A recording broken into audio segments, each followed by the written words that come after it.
Today we have a guest joining us who is running in the town of Cornwall for selectman. I do believe he is on the Republican ticket. We'll speak right now to Nick DePotis. Nick, good morning, and thanks for joining us this morning. Good morning. So, Nick, a little bit of background on you here as we start this interview. A little bit about yourself, your past history, and how long you've been in Cornwall. Well, I've been in Cornwall now for a little over 35 years. My background is I was an investment banker working in New York for the last 30-plus years. And when I retired 5 years ago, I moved to Cornwall full-time. My background is I was born and raised in Cheyenne, Wyoming. I went to undergraduate school in California, and then I attended University of Chicago, obtained my MBA, and I went to work in New York. So Cornwall, actually, when you moved to Cornwall, to me, that sounds like quite a difference in your past history and the places you've lived and worked in. Well, it's very different than working and living in New York. However, it's very similar to Wyoming, where I grew up. So you're used to living in a small town atmosphere. Oh, very small, and there are a lot of things that remind me of Wyoming living here, especially the Berkshire Mountains. And I just love it. I'm very, very into nature and to enjoying all the things that it can provide, especially the Hoosic. Frequently, you'll find me with a fly rod, and I'll be on the river. And once I'm there, it's just like being in heaven. I always say I think one of my favorite pieces of road to ride, and I've been a lot of places, and is that Route 7 corridor from West Cornwall to Cornwall Bridge.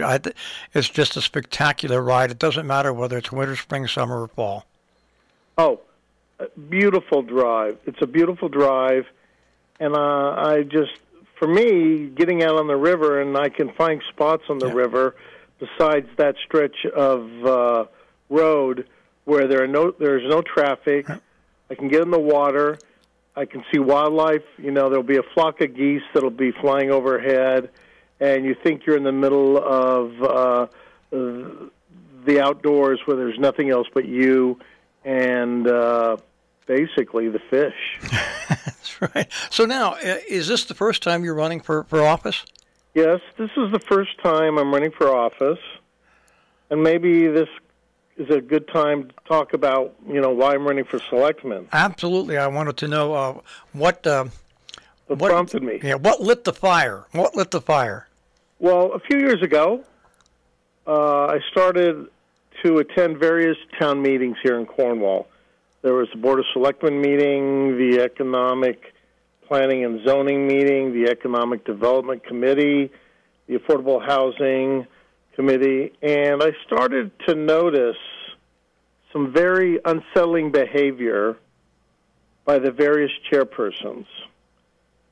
And I was looking, I said, when did it become acceptable to treat your constituents dismissively? And I thought, well, when did it become acceptable not to listen to your constituents? And I thought, when did it become acceptable to just treat people rudely? So I got mad after thinking about it, and I decided there had to be a change, and that's what lit the fire. So I decided that I'm going to throw my hat in the ring and run for the Republican nomination for selectman. It's interesting, years ago, I had the same feelings about now. I think it's close to 9 years ago, with what was happening with the Region 1 Board of Education. I thought they were being very dismissive of people that were coming to the meetings and not listening and brushing them off, and it was just a bad situation. And I decided to run. I knocked on about 550 doors, and in a race that drew a total of almost 2,000 votes, I lost by about 100, 120 votes. But I felt better after running, even though I lost, because it did open the eyes, and things right now on the Region 1 board are different than they were back then. So just getting out there, putting your ideas out, to me, is a fundamental factor and does make a difference whether you win, lose, or draw. Exactly. You know what you did? You elevated the conversation. You elevated the conversation. People had to think outside of the box, and that the way things were done historically, that you had some ideas to offer. And that's what I'm trying to do here in pursuing this position. So what do you find outside of the attitude of some of the people that are on these boards? What do you think are the important issues that Cornwallians face? Well, over the next year, I see a couple of big issues. Clearly, one is affordable housing. Another one is with the issue of how we're going to deal with our garbage. I'm sure you're aware of that the regional incinerator that we all use in all our towns up here is going to be closing. And we're going to have to find something, an alternative, to do with all this trash. The closest incinerator, by the way, is in the Midwest. So I'll go on there. And you can imagine how much more expensive it's going to be to get our trash out there. Exactly. Also, like many towns, we're going to have to debate the issue of retailing marijuana and how we want to handle that in our town.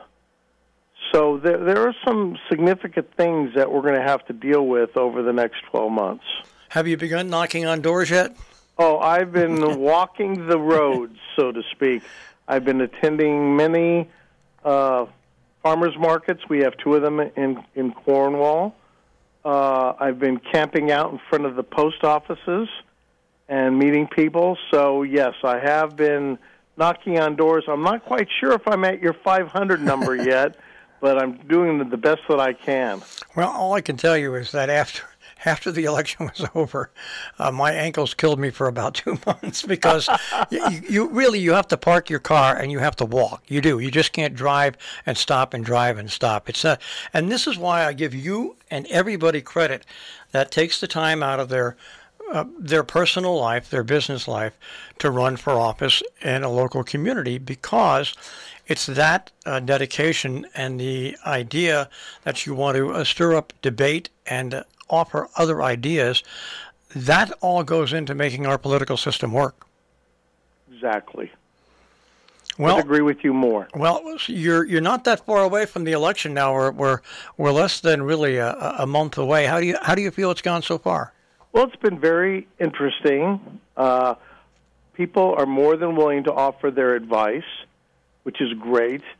I think, I've always run my career or operated my career in a fashion that I had to listen. And after I listened, I could make better decisions. And people are more than willing to give me their opinions, their views on various issues. There's, as you mentioned, just a few more weeks before the election takes place.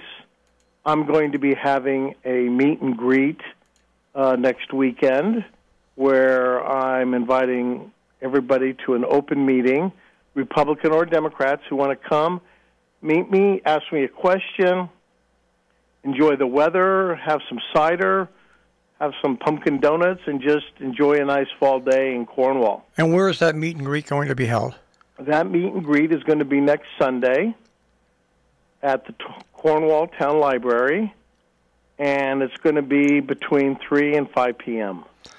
All right. Well, once again, I want to congratulate you on taking the time to run. It shows a true commitment to the town, and good luck in the election. And I hope to speak to you again a little bit later on.